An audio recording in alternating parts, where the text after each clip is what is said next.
Hello, welcome back to teacher talk. ഇന്ന് നമ്മൾ deal ചെയ്യാൻ പോകുന്ന ടോപ്പിക്കാണ് സ്കൂൾ ഓഫ് സൈക്കോളജി. ഏറ്റവും ഇമ്പോർട്ടൻ്റ് ആയ ഒരു ടോപ്പിക്കാണ് സ്കൂൾ ഓഫ് സൈക്കോളജി. നമുക്കിതിനെക്കുറിച്ച് ഡീറ്റെയിൽ ആയിട്ട് നോക്കാം. സ്കൂൾ ഓഫ് സൈക്കോളജി 8 തരത്തിലാണ് തരംതിരിച്ചിട്ടുള്ളത്.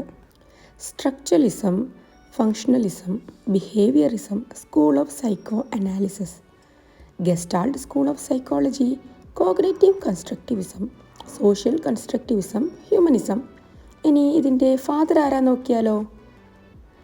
സ്ട്രക്ചറലിസം വില്യം വൂണ്ട്, ഫങ്ഷണലിസത്തിൻ്റെയോ William James, behaviourism JB Watson, school of psychoanalysis Sigmund Freud, gestalt school of psychology ആരാണ്?